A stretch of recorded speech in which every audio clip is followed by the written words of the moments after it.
अधिकारों के बारे में क्या समझते हैं?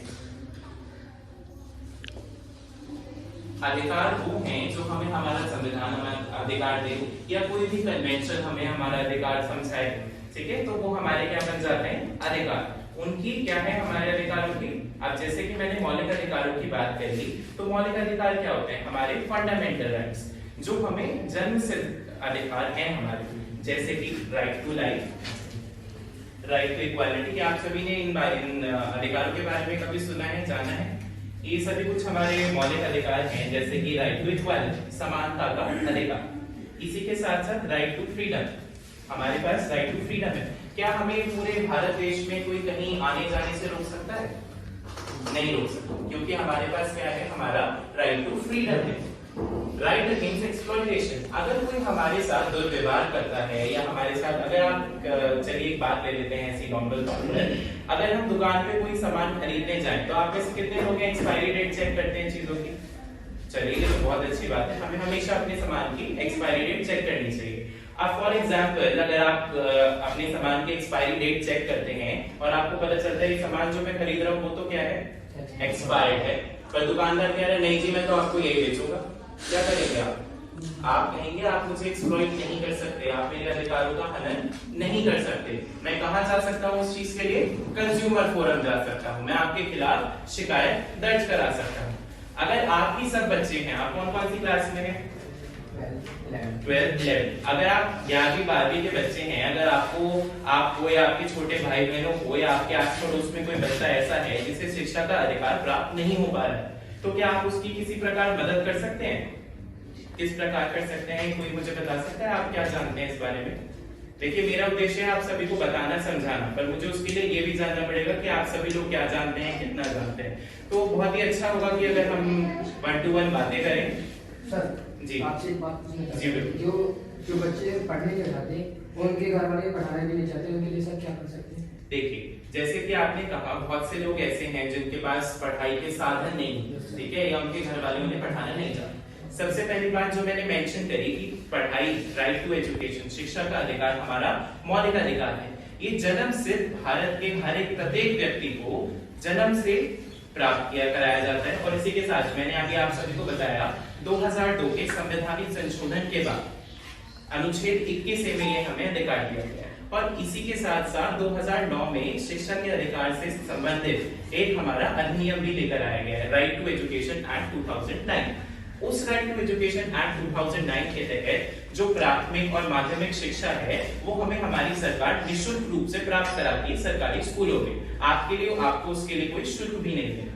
मिड डे मील तक हमारी सरकार उसमें प्रोवाइड कराती है। इसी के साथ साथ बहुत से और प्रोविजन भी हैं उसी एक्ट में, उस अधिनियम में 2009 के अधिनियम में दिए गए हैं। और तो और मैं आप सभी को ये भी बताऊंगा, आप बैठे प्लीज। क्या नाम? सर नरेंद्र। चलिए कोई बात नहीं, मैं आप सभी को बता देता हूँ संविधान क्या है। हम एक सिंपल एग्जांपल के हिसाब से संविधान समझते हैं। संविधान क्या होता है? भाई आप सभी स्कूल में पढ़ रहे हैं, आप सभी को स्कूल डायरी जरूर मिली होगी। स्कूल की डायरी में क्या दिया होता है स्कूल के बारे में? भाई स्कूल में आप किस तरह की ड्रेस पहन कर आएंगे, स्कूल का समय क्या होगा, किस समय आपके एग्जाम्स होंगे, यही तो दिया गया होता है स्कूल में, ठीक है। तो वो क्या होते हैं? हमारे स्कूल से रिलेटेड रूल्स। इसी प्रकार अगर हम अपने देश की बात करें तो हमारे देश के लिए क्या है? संविधान। हमारा देश आजाद कब हुआ था? 1947। उसके बाद हमारा संविधान, हमारा जो संविधान है वो किसके ऊपर आधारित है?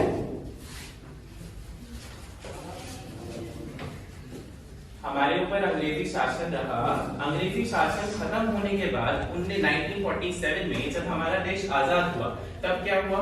हमारी सरकार बहुत ही बुरी तरीके से तितर-बितर थी, हमारे देश की हालत बहुत ही खराब थी। तो उसके लिए हमें अपने देश को एकजुट करने के लिए किस चीज की आवश्यकता थी? संविधान की। तो जितने भी कॉन्स्टिट्यूएंट असेंबली जिसके चेयरमैन कौन थे? डॉक्टर भीमराव रामजी अम्बेडकर। उनकी निगरानी के तहत हमारा संविधान लगभग 2 साल कुछ महीनों में बनकर तैयार हुआ। और आज हमारे पास संविधान है जिसमें हमारे देश को कैसे चलाया जाता है, लोगों के अधिकार, सरकार कैसे चलाई जाती है, हर प्रकार के अधिकार आपके संविधान में दिए गए हैं, ठीक है। संविधान हमें डायरेक्टिव्स देता है कि किस तरह से किस चीजों को काम करना है। क्या आप सबको पता है संविधान क्या होता है? चलिए बहुत अच्छी बात है। देखिए ये कुछ इस तरह से हमारा संविधान दिखाई देता है। हमारा संविधान पूरे दुनिया में सबसे लंबा लिखा गया हैंड रिटन संविधान है। क्या है? The longest constitution of the whole world which is handwritten. ये जितना भी आप डिजाइनिंग देखते हैं, ये देखते हैं, ये सब कुछ हैंड रिटन, हैंड क्राफ्टेड है, यानी हाथ से लिखा गया, हाथ से बनाया है। ठीक है, चलिए अब जैसे कि मैंने आपको बताया शिक्षा के अधिकार से रिलेटेड अधिनियम 2009। अब हम इसके बारे में जानते हैं ये अधिनियम क्या है। ये अधिनियम हमें गारंटी देता है। गारंटी को सब समझते हैं ना भाई, आप कोई चीज खरीदते हैं उसके साथ गारंटी मिलती है। भाई फोन तो सबने खरीदा होगा, भाई फोन की गारंटी को पहले चेक करते हैं कि हमें गारंटी मिली है नहीं मिली है। तो उसी फोन की गारंटी की तरह से ये जो हमारा 2009 का अधिनियम है, ये हमें गारंटी देता है किस बात की? कंपल्सरी एजुकेशन की। Neighbourhood school to children in the age group of 6 to 14 years. 6 से 14 वर्षीय बच्चों को अनिवार्य शिक्षा देनी अनिवार्य है। ये एक्ट बताता है, ये अधिनियम बताता है इस बारे में। इसी के साथ साथ ये 6 अगस्त 2009 को पास हुआ था।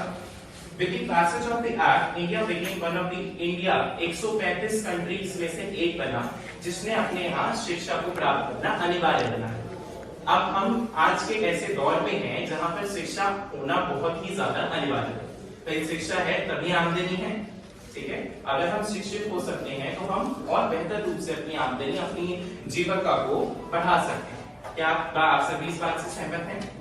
चलिए, इसी के साथ साथ हम ये भी जानते हैं act also provide for 25% reservation in private schools for children from economically weaker sections. अब आपका शायद कहीं ना कहीं ये सवाल हो सकता है कि सर अगर हमारे आसपास कोई सरकारी स्कूल मौजूद नहीं है तब हम क्या करें? है किसी का सवाल? ये तो आपने पूछा ही नहीं। चलिए मैं बता देता हूँ। अगर हमारे आसपास सरकारी स्कूल अवेलेबल नहीं भी है तो हमारे पास क्या है? 25% रिजर्वेशन दिया गया है प्राइवेट स्कूल्स में भी।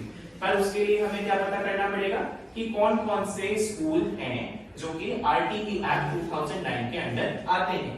अगर उसमें जैसे कि आशुतोष सर ने आपको एक ऐसा टॉपिक के बारे में बताया जिसके बारे में जितनी बात करें कम है, क्योंकि राइट टू एजुकेशन और राइट, हर तरह के राइट हर किसी का अधिकार है, छोटे से बड़े तक। लेकिन मैं एक ऐसे टॉपिक के बारे में बात करना चाहता हूँ जिसको अक्सर लोग नकार देते हैं, जो कि है राइट टू एल्डरली पीपल, मतलब कि हमारे बुजुर्गों के अधिकार। लोग कहते हैं कि भाई बुजुर्गों की एक उम्र हो गई फिर तो क्या फायदा कुछ करने का, अपने चलते रहो। लेकिन ऐसा नहीं है। हमारे देश में बुजुर्गों के लिए अलग से कानून उपलब्ध है जो लोगों को मालूम ही नहीं है, और अधिकतर लोगों को क्या, जो कुछ बूढ़े हैं उन्हें ही मालूम नहीं है। लेकिन ये आप लोगों का जिम्मेदारी बनती है कि आप उनका ये बात पहुंचाएं। तो इसी के साथ मैं शुरू करता हूँ। जैसा आप जानते हैं बुजुर्गों की सेवा से ही हमारा देश आगे बढ़े। इंडिया ऐसी जगह है जहाँ पे पैर छूना बुजुर्गों के, उनका आशीर्वाद लेना कल्चर देश है हमारा, बहुत इज्जत मानी जाती है, विदेश से तो बहुत ही आगे। लेकिन इसी के साथ इंडिया ऐसी जगह भी है जहाँ पे हमारे देश में बुजुर्गों के कानून सबसे कम है। पर ऐसा क्यों है? ऐसा इसलिए है क्योंकि हम लोग कानून के बारे में जानते ही नहीं। कानून बहुत है पर हम अवेयर नहीं कराते। तो मैं आपको बताना चाहता हूँ असल में हमारे देश में बुजुर्गों की दिक्कतें क्या है। हमारे देश में बुजुर्ग सिर्फ इसलिए पीड़ित नहीं है कि भाई उम्र हो गई है, पैरों की तकलीफ है, नहीं, या कुछ काम नहीं है। लेकिन हमारे देश में बहुत सी ऐसी तकलीफें हैं जो लोगों को पता ही नहीं, जैसे कि इकोनॉमिकल प्रॉब्लम। कुछ ऐसे आपने देखा होगा कि सरकारी नौकरी में जाकर या फिर प्राइवेट में भी एक उम्र हो गई, 50 साल 55 साल के हो गए, भाई अब नए लोगों को जॉब देनी है, पुरानों को निकालो। लेकिन उनका घर तो उनकी रोजी रोटी से चल रहा था, तो उनका अधिकार कहाँ गया? अब वे कैसे जी रहे? साथ ही साथ फिजिकल और साइकोलॉजिकल प्रॉब्लम होती है। भाई उम्र बढ़ने के साथ साथ आपकी शारीरिक कमजोरी आती है, मानसिक कमजोरी आती है, आसपास का समाज उतारता है, या फिर आपकी साइको सोशल प्रॉब्लम होती है, जैसे कि घर में भिड़न होती है। बुजुर्ग सिर्फ ऐसा नहीं है कि जिनका कोई है नहीं वही होते हैं, माँ बाप भी हैं, हर कोई बुजुर्ग है। हमारे घर में क्या होता है, बच्चे आजकल के भाई प्रॉपर्टी नाम हो गई, अभी जयराम जी की जाओ अपने अपने घर में वृद्धाश्रम में छोड़ देंगे और कुछ कर देंगे। लेकिन क्या उन बुजुर्गों के पास अधिकार नहीं है? बिल्कुल है। तो उन अधिकारों के बारे में आपको बताऊंगा, लेकिन उससे पहले आपको दिक्कतें बताता हूँ। अच्छा, आपके घर में किस चीज के में बुजुर्ग हैं? दादा दादी हों या ताऊ दाई हों, उससे भी बड़े हों, 60 साल से उम्र के ऊपर के सबके हैं, आसपास भी होंगे, चलो घर में भी नहीं तो सब नहीं देखे होंगे। दिक्कतें क्या होती है हमारे देश में? बेसिकली 6 तरह के एल्डर अब्यूज है, मतलब कि जो दुर्व्यवहार बुजुर्गों के साथ होते हैं, जैसे कि फिजिकल अब्यूज, मार पिटाई। भाई देखते हैं कि बेटे ने माँ को थप्पड़ मार दिया या बाप को घर से मार के बाहर निकाल दे कि तू मेरा ये नहीं कर रहा है, मेरे लिए भरण पोषण नहीं कर रहा है, तेरी उम्र हो गई, तेरा खर्चे क्यों झेले। या फिर इमोशनल अब्यूज है, उन्हें ऐसी सी बातें कहते हैं जो उन्हें दिल पे लगती है सीधी, उनका मानसिक रूप से उन्हें हानि होती है।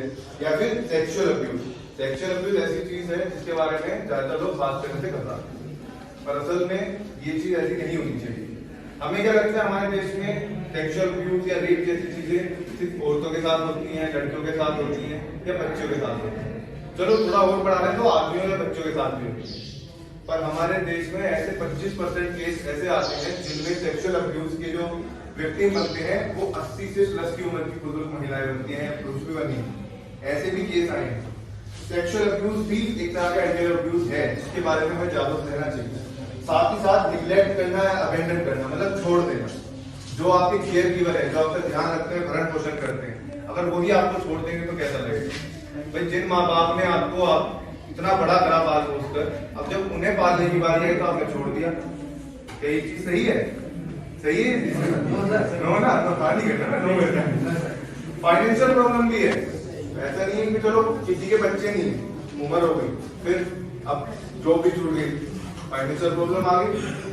साथ ही साथ हेल्थ तो सबसे बड़ा चीज है। 60 के ऊपर जाते भी इतनी बीमारियां हैं जिसकी कोई गिनती नहीं। 60 से नीचे भी है पर 60 से ऊपर ज्यादा है। इसके लिए भी हमारे देश में कानून में बहुत सी प्रोटेक्शन दी गई है, जैसे कि आर्टिकल 42 है जो आपको हर तरीके की मेंटेनेंस प्रोवाइड कराता है या मेटर्निटी रिलीफ प्रोवाइड कराता है। साथ ही साथ लीगल प्रोविजन है, जैसे हिंदू पर्सनल लॉ है, उसमें एक बेटे का फर्ज है कि वो अपने माँ बाप की सारी भरण पोषण करे, साथ ही साथ उन्हें हर तरह का जो सुविधाएं हैं वो प्रोवाइड कराए। मुस्लिम लॉ में तो ये तक है, दोनों में अलग अलग अंतर है। मुस्लिम लॉ में ये तक है अगर बेटा कुछ कमाता नहीं है तब भी उसकी ये जिम्मेदारी बनती है कि वो अपनी माँ की हर तरह से भरण पोषण की सेवा करेगा, उन्हें महीने खर्च देगा। और अगर बाप भी नहीं कमाता है तो बाप को भी देगा। इसी के साथ साथ हमारे देश का एक 2007 में अधिनियम लागू हुआ था, मेंटेनेंस एक्ट, जिसे कहते थे maintenance and welfare of parents act 2007, जिसके अंदर अगर आपके माँ बाप के साथ ऐसा होता है ना, दुर्व्यवहार करते हैं, कोई बहू बेटी आ गई या फिर चलो भाई शादी हो गई, माँ बाप के साथ ही रहना, तो माँ बाप का मेंटेनेंस भरण पोषण कौन करेगा। तो इस चीज के लिए बच्चों ने घर से निकाल दिया। इस चीज के लिए हमारे देश के कानून CRPC सेक्शन 125 के तहत माँ बाप अपने बच्चों से अपना मेंटेनेंस, अपना भरण पोषण और अपनी आर्थिक मजबूती, फाइनेंशियल हेल्प मांग सकते हैं। इसी के साथ साथ हमारी सरकार जो है, हमारी सरकार काफी, ऐसा नहीं है कि हमारी सरकार कुछ हेल्प नहीं करती, कानून नहीं करता है। सरकार ने इतनी हेल्प करी है, जिन माँ बाप को जरूरत है या जिन बुजुर्गों को जरूरत है, बहुत सी योजनाएं हैं। आपको पता है सरकार ने बुजुर्गों की क्या क्या योजना बनाई है, किसी को मालूम है? छोटी मोटी नहीं, मैं बताता हूँ, चलो कोई बात नहीं। प्रधानमंत्री वय वंदन योजना है या फिर ओल्ड एज पेंशन स्कीम योजना है, ऐसी बहुत सी योजनाएं हैं। इसमें पढ़ के बोलूंगा तो बहुत लंबी हो जाएंगी, मैं आपको समझाता हूँ। जैसे कि पेंशन योजना है, पेंशन योजना के तहत क्या होता है, जो बुजुर्ग बिलो पॉवर्टी लाइन आते हैं, मतलब गरीब रेखा के अंदर आते हैं और 60 साल से ऊपर के हैं और उन्हें किसी भी तरह की आर्थिक मजबूती नहीं मिलती या फिर फाइनेंशियली स्टेबल नहीं है, तो सरकार उन्हें हर महीने कुछ अमाउंट देके उनकी फाइनेंशियल हेल्प करती है, जिसे पेंशन कहते हैं। इसी के साथ अन्नपूर्णा योजना भी इसके अंदर आती है। इसमें क्या होता है, जो बुजुर्ग वही बिलो पॉवर्टी लाइन के अंदर है, उन्हें सरकार हर महीने 10 किलो तक के फल फ्रूट या जितना भी खाने पीने का अनाज है वो प्रोवाइड कराती है। इसके साथ साथ आपकी सीनियर सिटीजन का वेलफेयर फंड है और भी बहुत सी योजनाएं हैं जिसमें नहीं लिखी हैं। हम अब हमारे देश में क्या होता है भाई, कभी कभी अब देखो मॉडर्न हो गया जमाना, लड़कियों को भी जॉब करनी होगी, बिल्कुल आगे बढ़ के काम करता है, अब लड़कों को भी करनी है। अब लड़के लड़की दोनों की शादी हो गई, बहू और बेटा दोनों जॉब कर रहे हैं, अब घर पे ध्यान कौन रखेगा माँ बाप का भाई, या तो काम वाला लगा लो या नहीं है भाई इतनी फाइनेंशियल हेल्प। तो इसके लिए हमारी सरकार ने हर 3 से 4 दिनों में डेली केयर सेंटर खोले हुए हैं, जहाँ पे आपकी सुबह से शाम तक आपके माँ बाप की हर तरह से सुविधा उपलब्ध है।